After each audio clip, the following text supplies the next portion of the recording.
Simon Leski. Next, you Justine. Oh, sorry. I thought to start.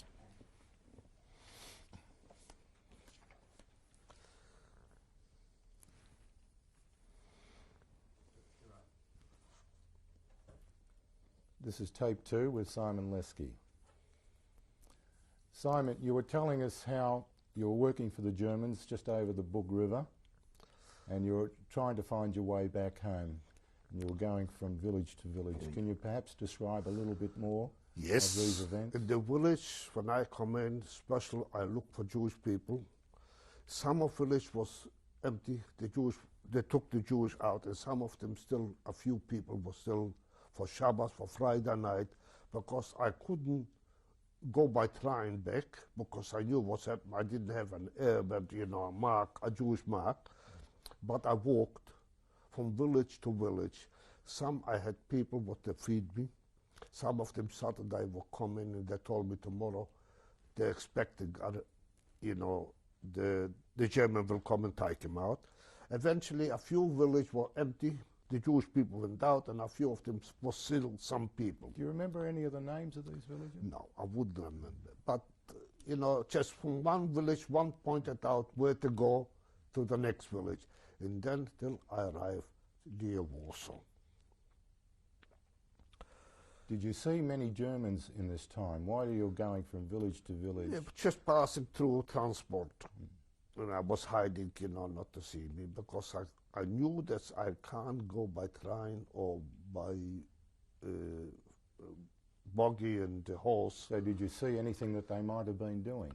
No, you didn't not observe at all. anything? I avoid everything not to see me, and I didn't want to see it. Just further on, village to village on to come into near to Warsaw. And when you got near Warsaw, how did you, what did you do then? Then I find out there's a tram is going to Warsaw. It's going through to the ghetto. And I decided I went on to the tram, and when they went through to the ghetto, I jumped off. So you knew there was a ghetto already there? That's right. It jumped off, and I didn't know that's who's there, but I knew that we had parents' relation in Warsaw. Then I come back, and I went to the relation. I find out that's my father, and mother, and my young older sister was there. How? Because my father used to be a leader from the lodge leather company, and he was afraid because they were looking for him. They looked in lodge for all the leaders to happen something. Anyway, he decided to run away to Warsaw. And I met them, and I told my parents. So you found your parents in Warsaw? That's right, in Warsaw. I stayed there, and then I decided what to do. Then I decided... Can you describe some of the life in Warsaw when you arrived? Just simple. Somebody else's houses were empty, and somebody had 2 rooms. In the next door that pointed out, it's empty, you can have the rooms. And I went with my parents in the same room. We live all together. And then I decided... And this was within the Warsaw Ghetto? In the Warsaw Ghetto. Then I decided to start to do something, because it was just the first start from the ghetto. That was a factory looking for people to work. And we were tradesmen. And I with my sister went to Leszno. The street was named Leszno, 68, 78. It was a big building from through both sides. You could walk in from one side and the other side. It was a factory. The name was Braun Rowinski, but then a German took over. The name was Schulz. Schulz took it over from from the Braun Rowinskis. And they're producing socks for the army, heavy socks for the Russian army. And we started to work there. What were your parents doing at this time? The parents working in the ghetto in another factory, shoe factory. So they were working too? Yeah. And your sister, now this factory that you're working at, was that in the ghetto or outside the ghetto? In the ghetto. was also inside All the in ghetto. the ghetto, yes. Everything was in the ghetto. And because we could get food, bonus, you know, when we were working. Not working, we didn't have any food. That was the law. You got to go to work, you will get plenty to eat. That's what it was. Then we worked there, and I was very like this in this factory because I produce heavy socks for the army, for the German army. The factory produced only for the German. And my sister was working there because I was a tradesman. One day, police... Can you just, I'm sorry to stop you there, can you perhaps describe a little more of the life of the ghetto generally? Do you remember who were giving the orders in the ghetto, who were running things in the ghetto? Yes, Can you but tell I us some of wouldn't that? know who. Were or they what. Jewish people? Jewish people, mostly Jewish people, was carrying it on. Yeah. Were they Jewish police? Yes. And did they have special markings or what? No, just a hat in ordinary clothes like this. Yeah. Just a hat, the marked, and the police, and that's all. Right. They were supervising with the German together, but not always Jews, but always the Jews worked with the German together. They were, what the German told me, that's what they did for them. Right. Were you aware of any Jewish council that were making decisions? No, then You didn't never. I have was any too knowledge of it? busy to work, and I was working there. One day, Sorry to interrupt you again. Can you describe if there were any Jewish life in the ghetto? Were there any synagogues? Were there anything like this? Can you remember anything like that? not at all. Nothing at all. Nothing at all. Because when I come back, I was too busy to get food, to be able to work in this factory, to be able to feed myself for the family. To Do you bring remember something if home. there were any newspapers or anything like that in the ghetto? Nothing I that you wouldn't were saying. remember those, no. We Did never you- had any papers or anything, no. So were there any curfews in the ghetto that you can remember? No, just no. So you were free to travel to and travel, go within yeah, the ghetto yeah, anywhere yeah. you like. Were there many people living with your parents, or you had your own apartment? How many people? Just apartment, 2 rooms, Yeah. but people were living in the same building. Yeah. But we had only just the apartment because the relation lived in the same building, but lower in the other side, the family Do you remember was the living. names of the relations at all? Yes, Truskolaskis, they used to call them, the family.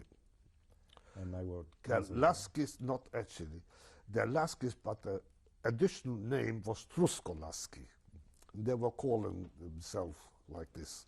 It was an uncle, like from my mother's side, and I don't know how this happened that they would call themselves Truskolaski, but that's what I knew, that was Truskolaski.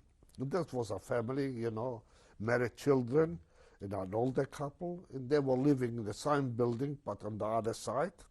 But was I would say, you know, a casket, like buildings, 3 stories, 2 stores, and they were living on the other side because they said these rooms there empty. You used to go in, and they had the rooms there. You mentioned your father was a very religious man. Did not having to a synagogue to go to, did this affect him very much? Can you remember? Yes, because everything was private, done at home. The davening in the morning, in the afternoon, everything So he still to carried on. himself, carrying on by in Everything. himself, Right. carrying on.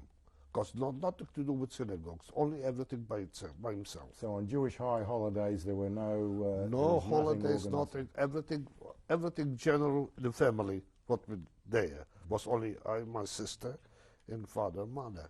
Did you notice many Polish or German soldiers in the streets doing things to people or anything like that? No, there were no German at all. Just they were outside near the border, near the entrance, they were standing German. And everything was done by the Jewish people inside, in the ghetto.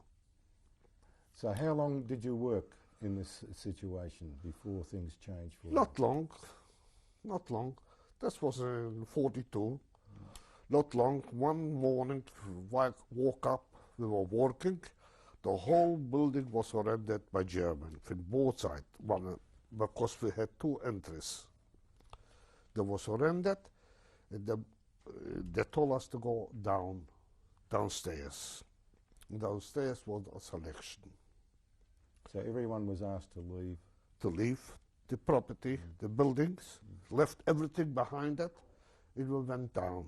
It was a big, huge, like a football field, home. And they made a selection, left or right. They took my sister to the left and me to the right. And I was like a supervisor, well known in this firm. I went, just nicely went up to the German. I said, I'm this, I'm Leski, Simcha. And my sister went there. I would like to go with my sister. He said, you're welcome. And he said, go on the other side. And I went with my sister. Then the right went back to the building, and the left marched out the other side on trucks to the Umschlagplatz. Where was that? Umschlagplatz was a place where the trains were standing. They used to call it Umschlag because this was the gathering. An assembly area. Yeah, where the trains were standing there. And they took us off. Did you have any idea where they were taking it? No, not at all. That was the first uprising, the first selection what will come out, because this factory had a gathering for the only Jewish people. And this was the cool selection what could empty out. My parents didn't know, nobody knows what's happened with us. So go ahead. And we went, they took us out on Umschlag, and we went away. The transport was the transport to Treblinka. So did they put you on trains? On they? trains. Can you describe the train to us? The trains are simple, carriage trains. What I can tell you that some of them was the windows outside was blocked, and some of them just wire crossed it over, and there was just a small window on the top. So how many people would have gone into a carriage? No limit. Pushing in was no limit. Could you guess how many were in your carriage? No, we couldn't stand up, we couldn't sit down. Standing up one to other, but was warm and comfortable because we would stick to each other.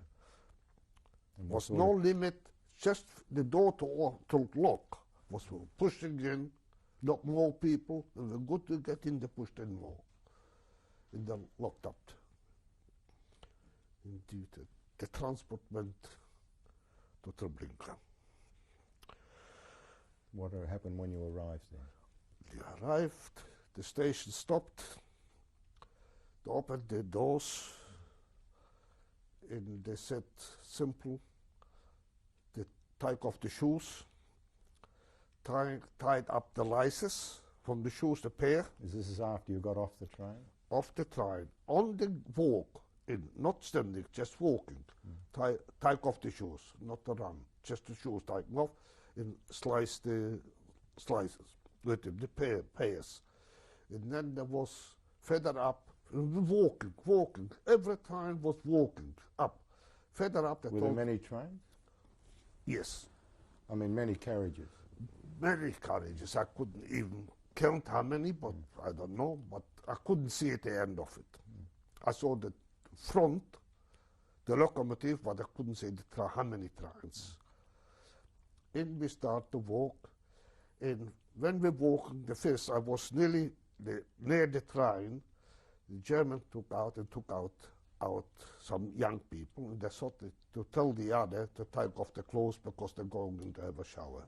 So he selected you out of the crowd? Out of the crowd. They select maybe 15 or 20, something like the amount of young boys. They told to tell the people to undress completely. Men, women, and children undress completely. And to leave the clothing lying and walk on. And that was on, walking and walking just like this.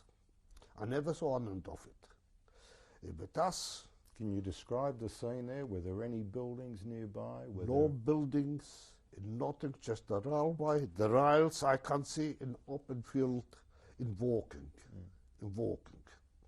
When we walk to the end, they told us to this parcel what the people undressed to get the clothing like linen from the, because people carrying everything with themselves. And we took some linen and the clothing we put in the linen and tie it up like a bundle, just tie it up and leave it. And we went on, when the people went on further and further, we don't know what will happen, but naked. What happened with these people, we don't know. You couldn't see where they went? No, we couldn't. But what time of the day was this? In the afternoon.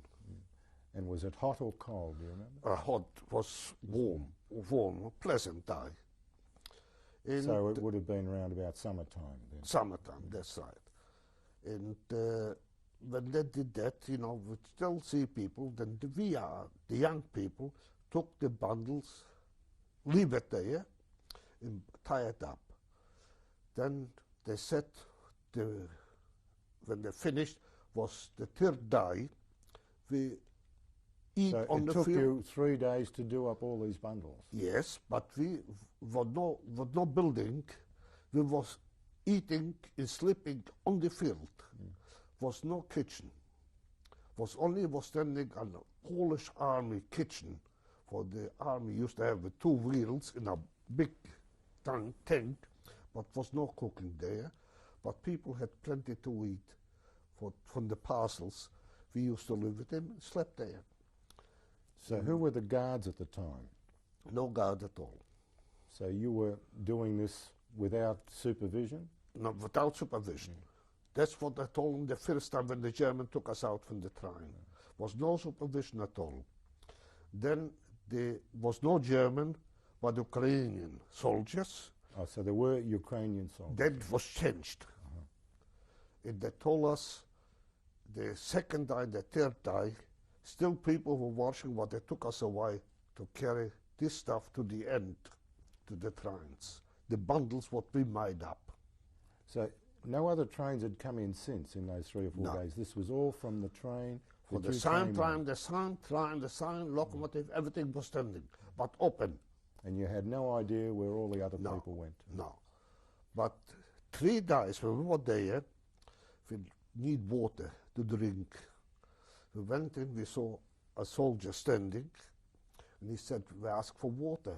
It was no German. It was Ukrainian or somebody. And he said to give him gold for water. We didn't have any gold. He said plenty of gold there. Anyway, that's not important because we couldn't get any water. But when this finished, after 3rd to 4th day, my mind, I don't know how it's happened, what it's happened. When I was carrying the parcel in, the locomotive, the trains, was nearly full up. My mind was... So what were you doing? You were loading the train, were you? On carrying the parcels, what we made bundles, into the train back when the people went out. So in this 4 days, did you see anything else happening around? No, just walking. People were walking further distance. People were still walking. Undressed, walking. Right. Further but up. I'm talking But the last few, in the next few days, did you see anything else? No, nothing else. In the fields next to you or anything like that? Nothing. The 4th day, I noticed, I went outside, I noticed like the digging holes in the putting white stuff in. What it was, I didn't know. What sort of big holes or? Big holes, long distance, like I would say, you know, machinery, what they call it here. Like a bulldozer. Bulldozers, you know, were digging right distance holes, rows up. And I saw what they're putting in there was piece of wood, and then they were covered with white stuff. It was like cement, bag of cement that was digging in. That's what I saw. And we were carrying the goods into the train. And in my mind, simple comment, I don't know how, what, I went in with the parcels in the train. So you were loading parcels in the train. And with this parcel, I went in myself. You were telling us just beforehand that you came with your sister on this train. Yeah. So did you see your sister again after that? No, not at all. So did Not you at have any all. idea what might have happened to her? Not at all. Because they fed her up. I was standing and there still were people walking for 3 days. What's happened with him? I don't know. That's what I can tell you only. On the other side, what I noticed, I never saw anything, chimneys or what, nothing at all. But in the distance, I noticed a fence, not a fence made from wood, but from trees, made a fence. What was behind that, I don't know. But this, what I noticed, is the holes what they were digging, and the white stuff was putting in there. Did you see anything in these holes? You didn't notice, apart from the wood and the white? Nothing at all. And you didn't smell anything or anything No. like that? So you're now telling us on the 4th day you... I was in the train was locked. Yeah, well, And I was what looking- made you decide to get into the train? This is the question of what I can't answer. I can't answer that. So you were putting clothes in the train and you And I jumped in. went with it. With the same bundle, like I fall in, like I don't know what's happened with me, or something happened, I don't know. I can't tell you. But I went into the train. When they locked the train, I was looking for fresh air because the train was full up. And I went there at the door, but it was a reef to have fresh air. And I was lying there. When the train started to move, I want to know what was happening, just myself. In my mind was something, what will happen? I knew there was a window, to get to this window, to be able to rescue myself. Then in my mind was something else. That's how can I rescue? I got no money. I got no nothing. But I took from these parcels, made myself a bundle with clothing, socks, what I could, soap, and I put it in the bundle. And I was digging near the wall up to this window. In the window I noticed just electric, not electric, just ordinary wires was covered, crossing over in this window. The window was a small window on the side. And I was trying Did you because see out of the window? Yes, I could look out. Did you see anything? No, just bushes, traveling. What time of day was this when the train started? The first day was during the day. During we the left day. here during the day. Did you notice anything else in the carriage while you were in the carriage? Yes. In the carriage, then we noticed I wasn't the only one. Was some more people in the same vein that I was. Why? Because mostly the train was covered with steel iron. And this train had wire, The window. the window. That's why my mind was then why the old people took the same idea to get into this train. And then why we met, we start to move, everybody wants a fresh air, we noticed some few people there. So were there other people in the carriage? Yes, other people in the same Do you remember how many? wagon, like 3, 4, something like this. And we decided where we going. We looked it out. One said, going this area. Some mentioned the names from the stations because by the stations we slowed down. The train slowed down. One said this is going to Lublin. One said it's going to a village somewhere. Everybody mentioned different name. But eventually decided that the train is going to Lublin. Then the first thing we tried to make to push the wires down from the window, and we did that, and to rescue self. Then one jumped, the other jumped. What on happened the when end they jumped? of the train, jumped out from the window. But machine guns. I was listening, machine guns. Really? Quiet. The next one, the same thing. jumped. The train had machine guns on the roofs, on the end. When the people were jumping, let's let the train move on, the machine guns was shooting them. My turn was coming. I was looking to jump because Poland had the railway high up, reefs on the port side. The train had some rail beams standing. If you jump, minor legislation, you kill yourself because you might hit yourself. Then I took my luggage, what I had, through the window, and the shiny machine gun. That's it. And I went out, but I didn't jump. What I did, my legs went out, and I was hanging on the window because I was frightened. If I jump, I might hit the beams. I couldn't hold them any longer because for holding my hands, dropped down. Dropped down, make a few turnover in the reefs where the water used to run because the time was higher. Scratched my face, my hands, everything, you know, not bleeding, but the skin, because a few times turnover, that line went through. For me, I went back to see what's happened with the other boys. I got my parcels, holes, machine guns through. Met verder, dead. Met verder, dead, all over dead. I by myself was standing. I didn't know what to do. I went to the bush. This was daytime? Went to the bush, I fell asleep.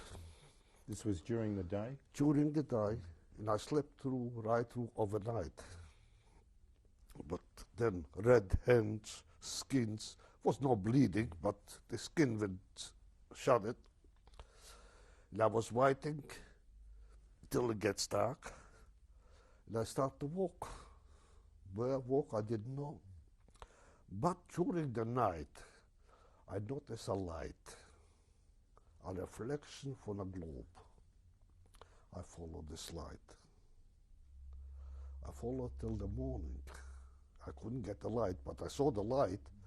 But I walk in the bush. Till it's just simple railways in the bush. I went with the railway till the light. And the light was from a village. But the village was maybe 20 kilometers, I don't know. So you walked along the railway track? I walked because only the light, it was in the dark. And till when I walked up, and I noticed this is a village. And I tried to get in. So this village was a farm. And I went in and I said, and I took this parcel with me, and I hid it before I went into this person. And he said, yes, I know who you are. You ran away from the train, did you? I said, yes. Was this a farmer or something? Farmer, Polish farmer. Said, have you got money? Have you got gold? I said, no. But I might arrange something. I got some soap. And I went out and I bring in a basket in Poland. There used to be special basket soap for washing. A long brick of soap. I bring in a soap, and this was something. They gave me some food. They told me to go in the bar, in the back, in the house, not in the house. And I slept overnight, and the next morning they called and listen, you got to go away because the partisans is in this bush, and I'm afraid you can't stay here. And I saw what's happening in the face from the person that something is wrong. They notified the German. I believe, I don't know, but I didn't stay. I feed myself and went back to find my parcel that I left there and went further.